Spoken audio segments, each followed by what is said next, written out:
Rise of popular movement. So this is chapter number 7 of 12th class.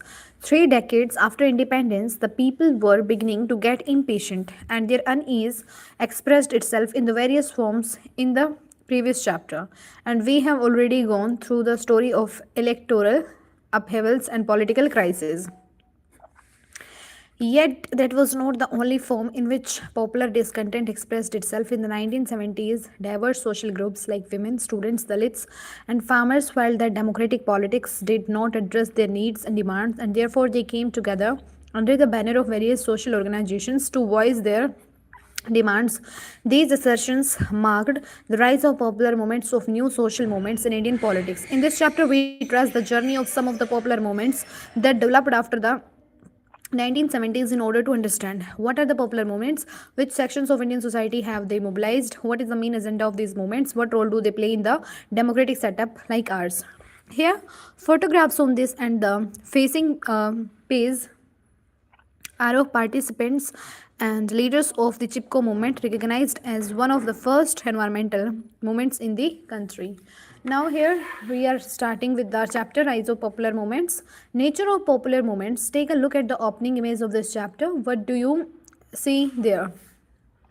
See, now here villagers are literally embraced the trees. Are they playing some game or participating in some ritual or festival? Not really. The image here depicts a very unusual form of collective action in which men and women form a village in what is now Uttarakhand were engaged in early 1973, and these villagers were protesting against the practices of commercial logging that the government had permitted, and they used a novel tactic for their protests, and that of hugging the trees to prevent them from being cut down. And these protests marked the beginning of a world famous environmental movement in our country, the Chipko movement.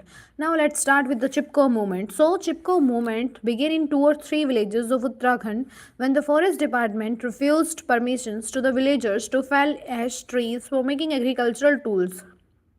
However, the forest department allotted the same patch of land to a sports manufacturer for commercial use, and this enraged the villagers and they protested against the move of the government, and the struggle soon spread across many parts of the Uttarakhand region. Larger issues of ecological and economic exploitation of the region were raised, and the villagers demanded that the no forest exploiting contracts should be given to outsiders, and local communities should have effective control over natural resources like land, water, and forests. They wanted the government to provide low cost materials to small industries and ensure the development of we will be discussing later on here. Fascinating, but I wonder how it relates to the history of politics. Now, two historic pictures of the early Chipko movement in Chamoli, Uttarakhand. Now, next is here we are discussing they wanted the government to provide low cost materials to small industries and ensure development of the region without disturbing the ecological balance. And the movement took up economic issues of landless forest workers and asked for guarantees of minimum wages. Women's active participation in the Chipko agitation was a very noble aspect of the movement. The forest contractors of the region usually doubled up as suppliers of alcohol to men. Women held sustained agitations against the habit of alcoholism and broadened the agenda of the movement to cover other social issues. And the movement achieved a victory when the government issued a ban on felling of trees in the Himalayan regions for the 15 years until the green cover was fully restored. But more than that, the Chipko movement, which started over a single issue, became a symbol of many such popular movements emerging in different parts of the country during the 1970s and later. In this chapter, we shall study some of these movements. Now, party-based movements. So, popular movements may take the form of social movements or the political movements, and there is often an overlap between the two. And the nationalist movement, for example, was mainly a political movement, but we also know that deliberations history से डर नहीं लगना चाहिए, उसको पढ़ो and समझो. But we also know that deliberations on social and economic issues during the colonial period gave rise to independent social movements like the anti-caste movement, the Kisan Sabhas, and the trade union movement in early 20th century, and these movements raised issues related to some underlying social conflicts. Some of these movements continued in the post-independence period as well. Trade union movement had a strong presence among the industrial workers in major cities like Mumbai, Kolkata, and Kanpur. All major political parties established their own trade unions for the mobilizing these sections of the workers.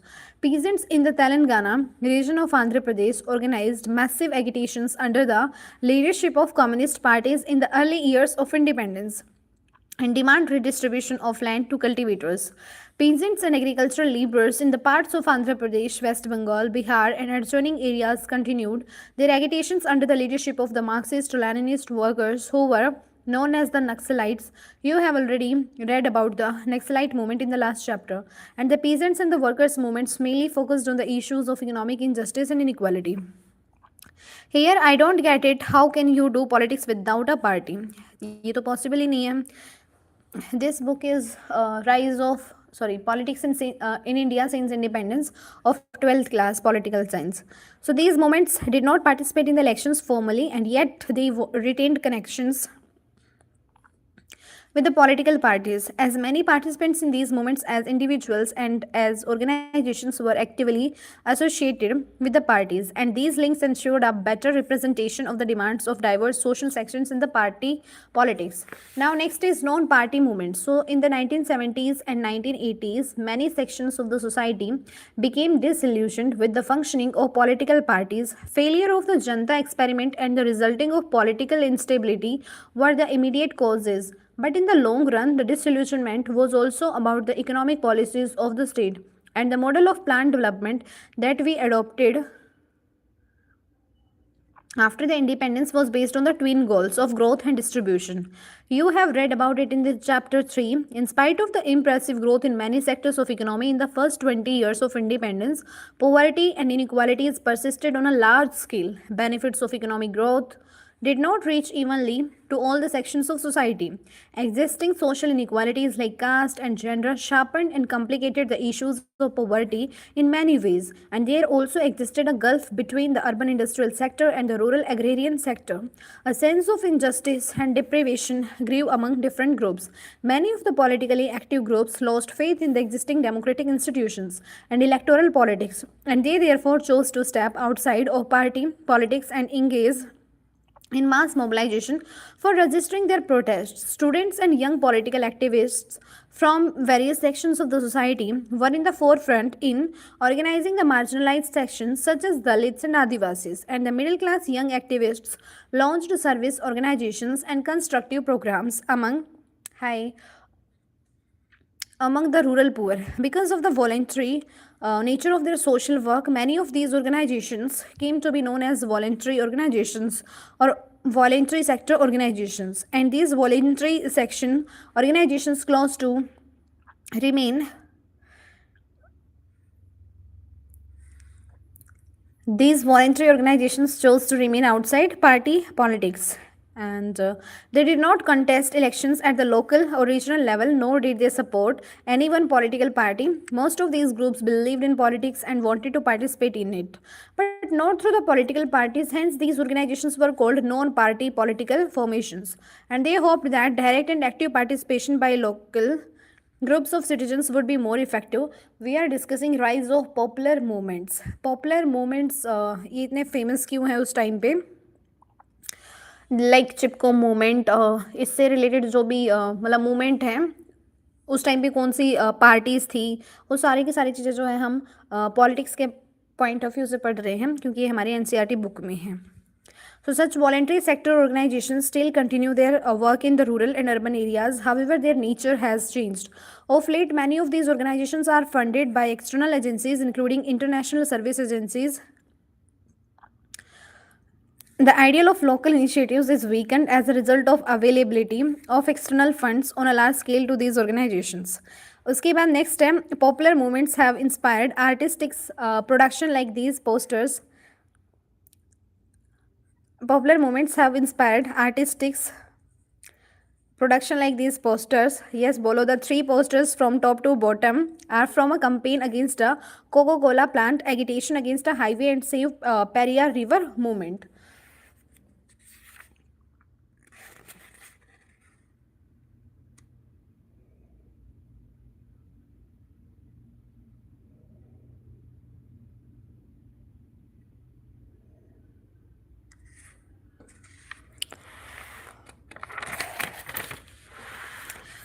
उसके बाद जो next है ये क्या है, नाम दियो दशल। उसके बाद नेक्स्ट जो है वो है turning their backs to the sun, their journeyed through the centuries, now we must refuse to be pilgrims of darkness that one our father carrying the darkness is now bent. Now we must lift the burden from his back. Our blood was spilled for his glorious cities, and what we got was the right to eat stones. Now we must explore the buildings, the kisses, the sky. After 1,000 years, we were blessed with the sunflower giving fakir. Now we must, like sunflowers, turn our faces to the sun. ये English translation by Jayant Karve and Eleanor Zelliot of Namdeo Dhasal's, Marathi poem है ये in Golpitha. Now next is Dalit Panthers. So read this poem by well-known Marathi poet Namdeo Dhashal. Do you know who these pilgrims of darkness in this poem are, and who are the sunflower giving fakir was that blessed them? The pilgrims were the Dalit communities who had experienced brutal caste injustices for a long time in our society, and the poet is referring to Dr. Ambedkar as their liberator. Dalit poets in Maharashtra wrote many such poems during the decade of 70s, and these poems were expressions of anguish that the Dalit masses continue to face even after 20 years of independence. But they were also full of hope for the future, a future that Dalit groups wish to shape for themselves. You are aware of Dr. Ambedkar's vision of socio-economic change and his relentless struggle for a dignified future for Dalits outside the Hindu caste-based social structure, it is not surprising that Dr. Ambedkar. Okay, thank you. You are aware You are aware of Dr. Ambedkar's vision of socio-economic change and his relentless struggle for a dignified future for the Dalits outside the Hindu caste-based social structure. And it is not surprising that Dr. Ambedkar remains an iconic and inspiration figure in much of Dalit liberation writings. Now, origins. By the early 1970s, the first generation Dalit graduates, especially those living in the city slums, began to assert themselves from the various platforms. Dalit Panthers, a militant organization of the Dalit youth, was formed in Maharashtra in 1972. As part of these assertions, in the post-independence period, Dalit groups were mainly fighting against the perpetual caste-based inequalities and material injustices that the Dalits faced in spite of constitutional guarantees of equality and justice. Effective implementation of reservations and the other such policies of such justice was one of their prominent demands. Here, this cartoon is thinking, has the condition of Dalits changed much since that time? I keep reading about atrocities against Dalits. Did these movements fall? Or is it the failure of the entire society? Now answer this question. You know that the Indian Constitution abolished the practice of untouchability, and the government passed laws to that effect in the 1960s and 1970s, and yet social discrimination and violence against the ex-untouchable groups continued in the various ways. Dalit settlements in villages continued to be the set apart from the main village, and they were denied access to common source of drinking water. Dalit women were dishonored and abused, and worst of all, Dalits faced collective atrocities over minor, symbolic issues of caste pride. Legal mechanisms proved inadequate to stop the economic and social oppression of Dalits. On the other hand, political parties supported by the Dalits, like the Republican Party of India, were not successful in electoral politics, and these parties always remained marginal, had to ally with the some other parties in order to win the elections, and faced constant splits. Therefore, the Dalit Panthers resorted to mass action for the assertion of Dalit rights. Here, apartheid, meaning separateness, refers to the official policy of racial discrimination which existed in the South Africa during the 20th century. Why is it called hidden apartheid here? Are there other examples of this? Now, let's see activities. So, activities of Dalit Panthers mostly centered around the fighting increasing atrocities on Dalits in various parts of the state. As a result of sustained agitations on the part of Dalit Panthers, along with the other like-minded organizations over the issue of atrocities against Dalits, and the government passed a comprehensive law in 1989 that provided the rigorous punishments for that such acts, and the large ideological agenda of the Panthers was to destroy the caste system and to build an organization of all oppressed sections like the landless, poor peasants, and the urban industrial workers along with Dalits. The movement provided a platform for the Dalit educated youth to use their creativity as a protest activity. Dalit writers protested against the brutalities of the caste system in their numerous autobiographies and other literary works published during the period, and these works portrayed portraying the life experiences of the most downtrodden social section of the Indian society and shockwaves in Marathi literary world made literature more broad-based and representative of the different social sections and initiated contestations in the cultural realm. In the post emergency period, Dalit Panthers got involved in the electoral compromises, and it also underwent many splits, which led to its decline. Organizations like the Backward and Minority Communities Employees Federation BAMCF took over this space. Now, next is Bharatiya Kisan Union. So, the social discontent in the Indian society since the 70s was manifold. Even those sections that particularly benefited in the process of development had many complaints against the state and political parties. Agrarian struggles of the 80s is one such example where better off farmers protested against the policies of the state. Now, next is growth.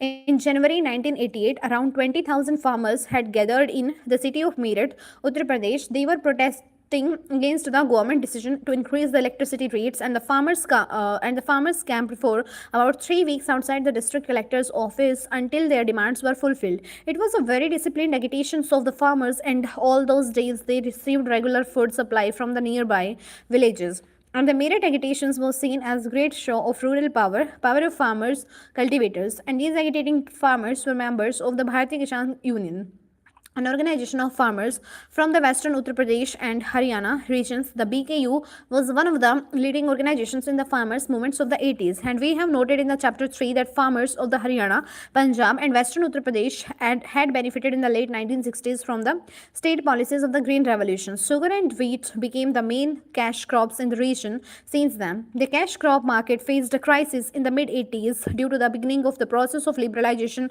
of the Indian economy, and the BKU demanded higher government flour prices for the sugarcane and wheat, abolition of restriction on the interstate movement of farm produce, guaranteed supply of electricity at reasonable rates, waiving of repayments due on loans to farmers, and the provision of a government pensions for the farmers. Similar demands were made by the other farmers' organizations in the country. Shetkari Sangatna of Maharashtra declared the farmers' movements as a war of Bharat, symbolizing rural agrarian sector against forces of India, urban industrial sector. You have already studied in the chapter 3 that the debate between the industry and the agriculture has been one of the prominent issues in India's model of development, and the same debate came alive once again in the 80s when the agricultural sector came under the threat due to economic policies of liberalization. Okay? Liberalization, and here this is Bharatiya Kisan Union rally in Punjab. It is shown here. Now, next, this cartoon is thinking, I have never met anyone who says he wishes to be a farmer. Don't we need farmers in the country then? इसका answer करें, and then उसके बाद जो next है वो है characteristics. So activities conducted by the BKU to pressurize the state for the accepting its demands included rallies, demonstrations, sit-ins, and jail bharo, courting, imprisonments, agitations, and these protests involved tens of thousands of farmers, sometimes over a lakh, from the various villages in the western Uttar Pradesh and adjoining regions. Throughout the decades of 80s, the BKU organized massive rallies of these farmers in the many district headquarters of the state and also at the national capital. Another novel aspect of these mobilizations was the use of the caste linkages of farmers. Most of the BKU members belonged to a single community, and the organization used traditional caste panchayats of these communities in bringing them together over the economic issues. In spite of lack of any formal organization, the BKU could sustain itself for a long time because it was based on the clan networks among its members. Funds, resources, and activities of BKU were mobilized through these networks. Until the early 90s, the BKU distanced itself from all the political parties. It operated as a pressure group in the politics with its strength of sheer numbers. The organization, along with the other farmers' organizations across states, did manage to get some of their economic demands accepted. And the farmers' movements became one of the most successful social movements of the 80s in the respect. And the success of the movement was an outcome of political bargaining powers that its members possessed. And the movement was active mainly in the prosperous states of the country. Unlike most of the Indian farmers who engaged in agriculture for subsistence, members of the organizations like the BKU grew cash crops for the market. Like the BKU, farmers organizations across the state recruited their members from the communities that dominated regional electoral politics. Shetkari Sangatna of Maharashtra and Rayatna and Raita Sangha of Karnataka are prominent examples of such organizations of the farmers.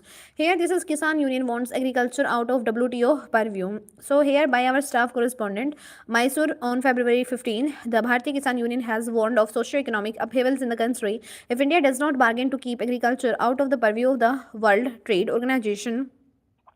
Addressing a press conference here today, the chief of the union, Mahendra Singh Tekat, and its National Coordinating Committee convener Yudhvir Singh warned of the impending dangers if India goes ahead and agrees to the stipulations of the WTO in the next round of the meeting scheduled to be held in Hong Kong in the November. And फिर उसके बाद the leaders said a farmers rally will be taken out in New Delhi on March 17 to pressure the government to keep agriculture out of the purview of the WTO. More than 5 lakh farmers from all over India are expected to attend the rally. Subsequently, the agitations will be intensified across the country. Now next is here National Fish Workers Forum. So do you know that the Indian fishers constitute the second largest fishing population in the world, both in the eastern and the western coastal areas of our country? Hundreds of thousands of families, mainly belonging to the indigenous fishermen communities, are engaged in the occupation of fishing, and these fish workers' lives were threatened in a major way when the government permitted entry to the mechanized trawlers and technologies like bottom trawling for the large scale harvest of the fish in the Indian Seas. And throughout the 70s and 80s, local fish workers organizations fought with the state governments over the issues of their livelihood. Fisheries being state subject, the fish workers were mostly mobilized at the regional level. With the coming of policies of economic liberalization in and around the mid 80s, these organizations were compelled to come together on a national level platforms. The NFF, or National Fish Workers Forum, and fish workers from the Kerala took the main responsibility of mobilizing fellow workers, including the women workers from the other states. Work of the NFF consolidated when in 1991 it fought its first legal battle with the union government successfully, and this was about the government's deep sea fishing policy that opened up India's waters to large commercial vessels, including those of the multinational fishing companies throughout the 90s. And the NFF fought various legal and public battles with the government. It worked to protect the interests of those who rely on fishing for subsistence rather than those who invest in the sector for profit. In July 2002, NFF called for a nationwide strike to oppose the move of the government to issue the license to the foreign travelers. The NFF joined hands with the organizations all over the world for protecting the ecology and for protecting the lives of the fish workers. फिर उसके बाद जो next है वो क्या है, यहाँ पे नेक्स्ट जो है वो ये है anti arrack movement. So when the BKU was mobilizing the farmers of the north, an altogether different kind of mobilization in the rural areas was taking shape in the southern state of Andhra Pradesh. It was a spontaneous mobilization of the women demanding a ban on the sale of alcohol in their neighborhoods. उसके बाद next liquor mafia take to heels as women hit back. The women of the village Gundlur in Kalikiri mandal of Chittoor district assembled and resolved to put an end to the sale of arak in their village, and they conveyed this resolution to the village arak vendor, and they turned back the jeep that brought arak packets to the village. However, when the village arak vendor informed contractor about the contractor when the village arak prevented the sale of arak vendor informed इधर जो complete है ये क्या है, ये the women of the village Gundlur in Kalikiri mandal of Chittoor district assembled and resolved to put an end to the sale of arak in their village. They conveyed this resolution of to the village arak vendor, and they turned back to the jeep that brought arak packets to the village. However, when the village arak prevented the sale of arak, vendor informed the solicited by the arak.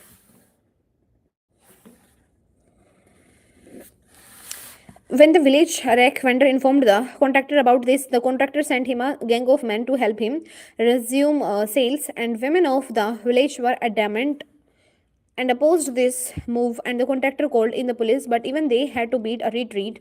A week later, women who prevented the sale of arak were assaulted by the arak contractor, gondas with the iron rods and other lethal weapons. But when the women resisted the assault, Unitedly, the hired mafia took to their heels, and the women of later destroyed three jeeps full of arak.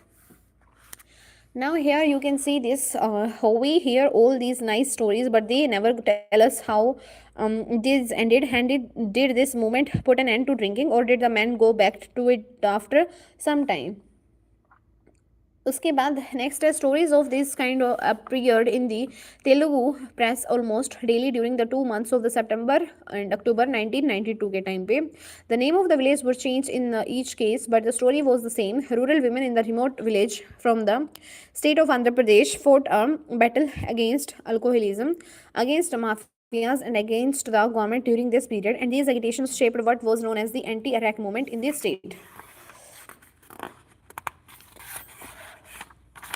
Now next is here origins. So in a village in the interior of uh, Dubagunta in Nellore district of Andhra Pradesh, women had enrolled in the adult literacy drive on a large scale in the early 1990s.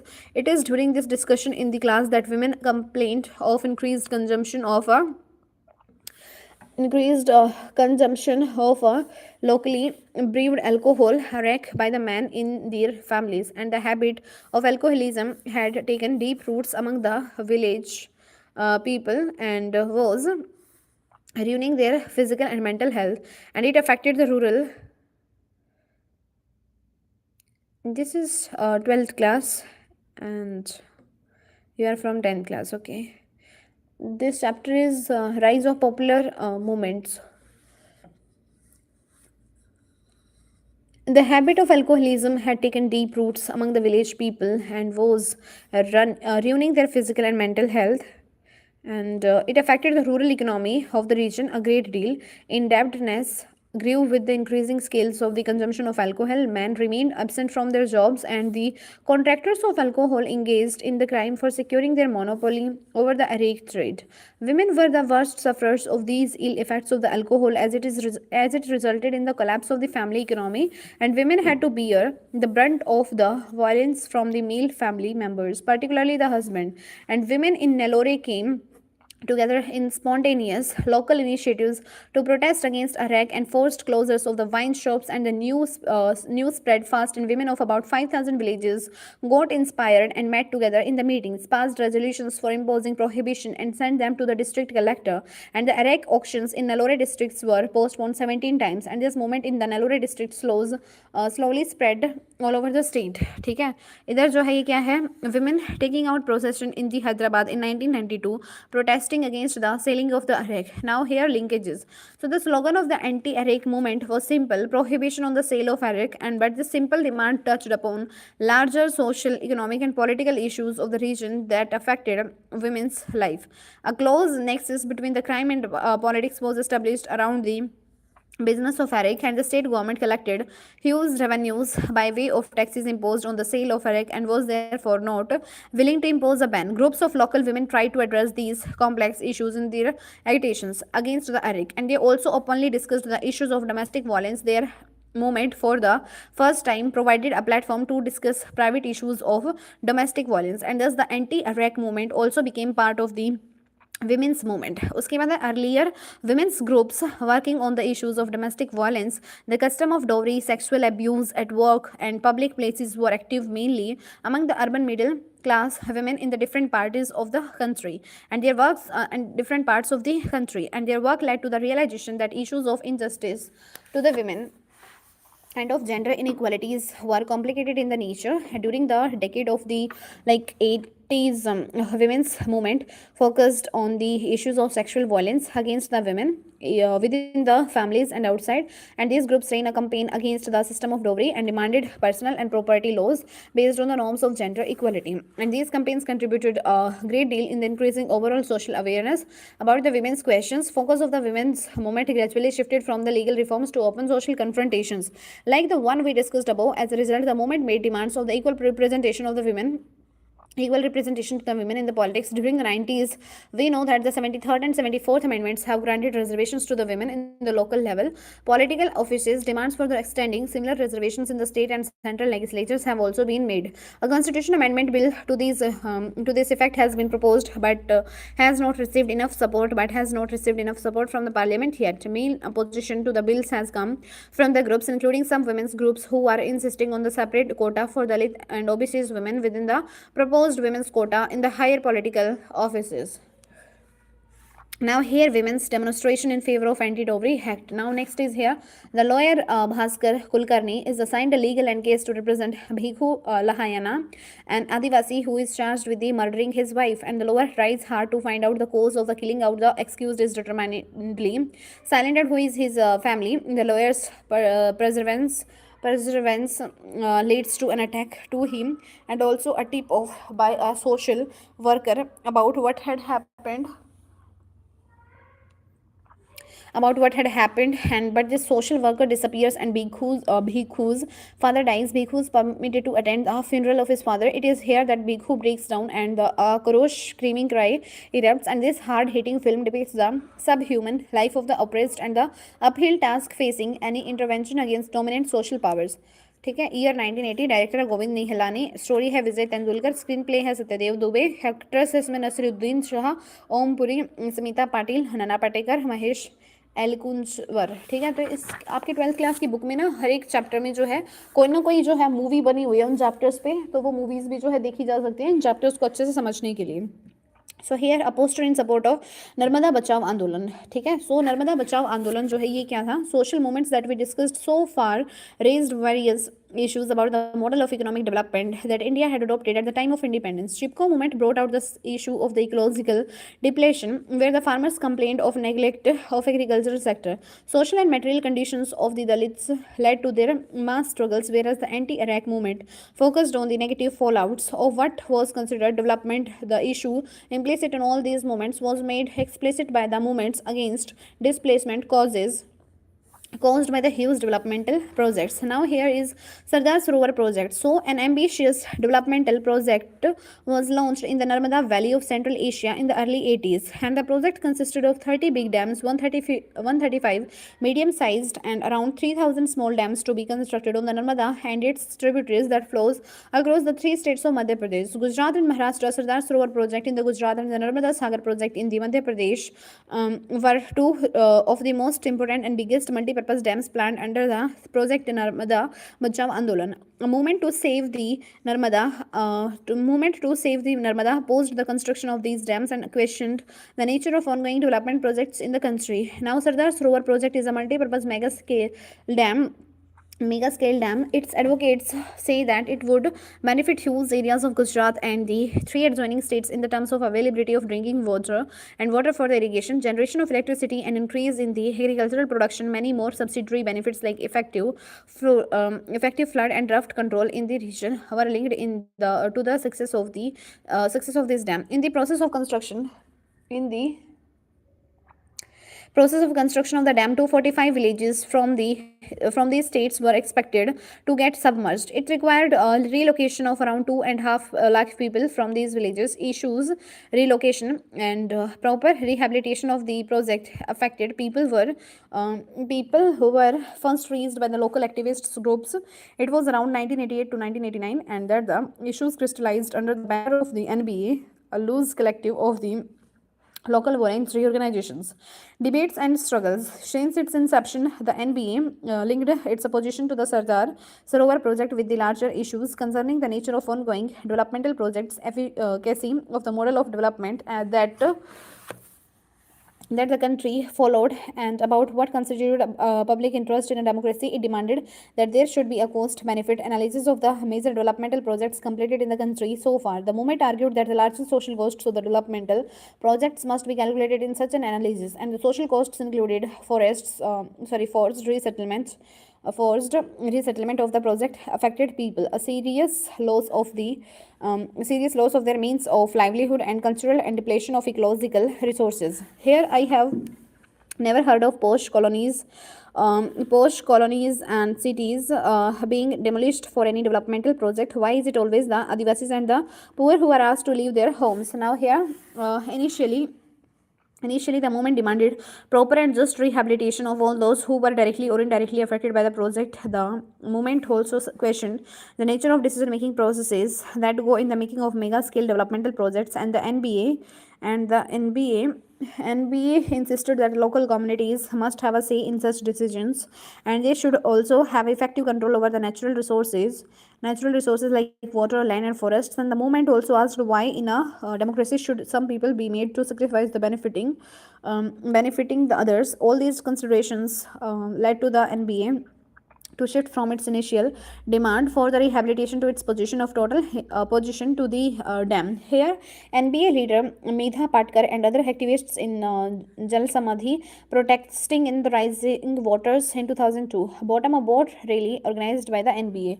Here, arguments and agitations of the movement met vociferous opposition in the states benefiting from the project, especially in the Gujarat. At the same time, the point about the right to rehabilitation has been now recognized by the government and the judiciary. A comprehensive national rehabilitation policy formed by the government in 2003 can be seen as an achievement of the movements like the NBA. However, its demand to stop the construction of the dam was severely criticized by many as obstructing the process of development, denying access to the water and to economic development for the many. And the Supreme Court upheld the government's decisions to go ahead with the construction of the dam, while also instructing to ensure the proper rehabilitation.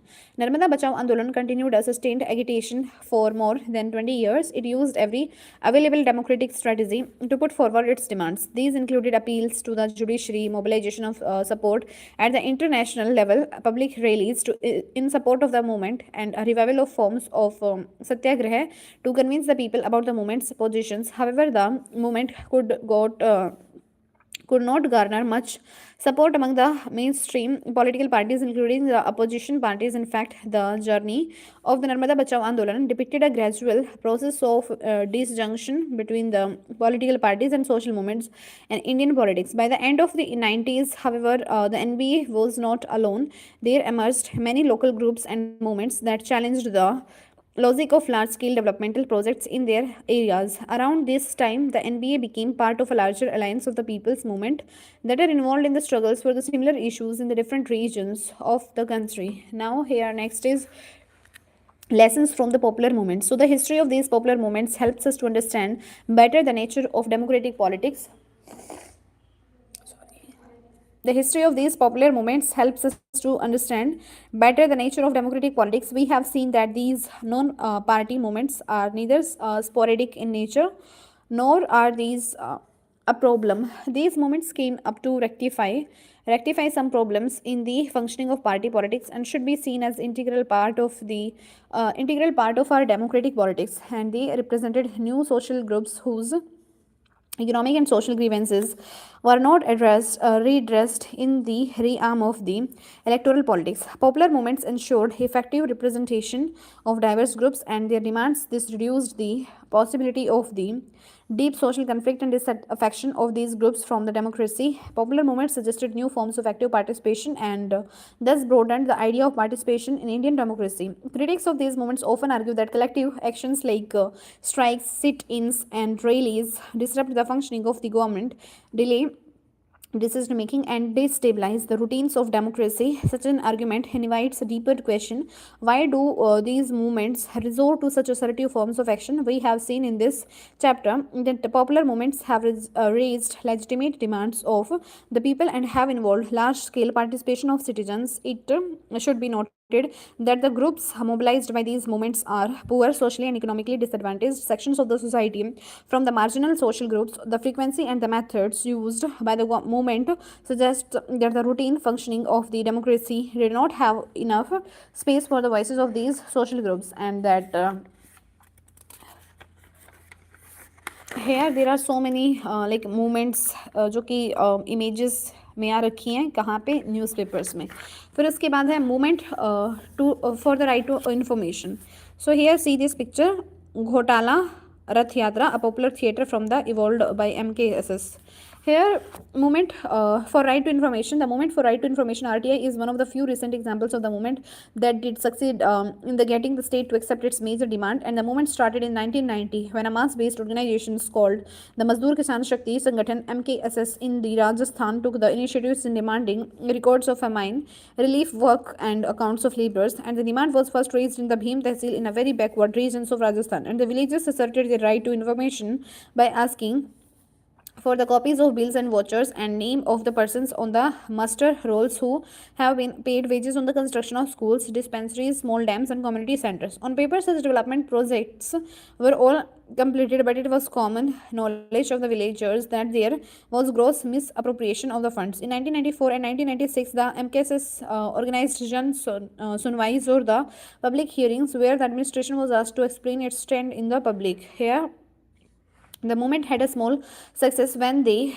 could force an amendment in the Rajasthan Panchayati Raj Act to permit the public to procure certified copies of documents held by the panchayats, and the panchayats were also required to publish on a on a board and in newspapers the budget, accounts, expenditure, policies, and beneficiaries. In 1996, MKSS formed National Council for the People's Rights to Information in Delhi to raise RTI to the status of a national campaign. Prior to that, Consumer Education and Research Center, the Press Council, and the Shawri Committee had proposed a draft RTI law in 2002. A weak Freedom of Information Act was legislated but never came into force.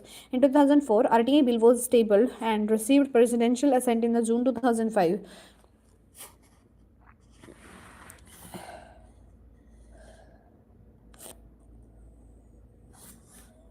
Here, he is saying, I am sorry, the only thing we can share with you is a copy of the Right to Information Act. Here, identify at least one popular movement in your city or district in the last 25 years. Collect the following information about this movement: and when did it start, how long did it last, who were the main leaders, and which social groups supported the movement, what were the main issues or demands of the movement, and did it succeed, what was the long term effect of the movement in your area.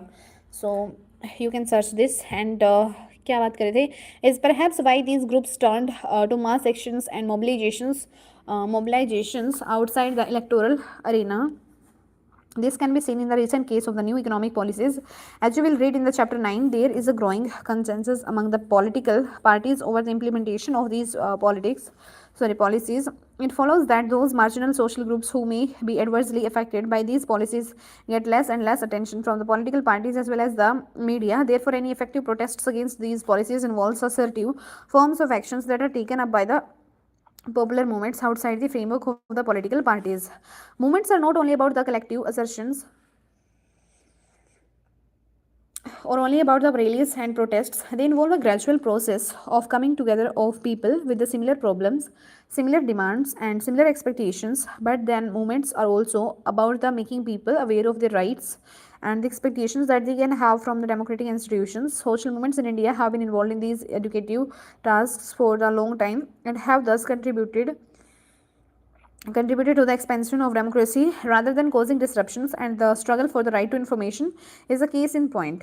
Here, yet the real life impact of these movements on the nature of public policies seems to be very limited, and this is a partly because most of the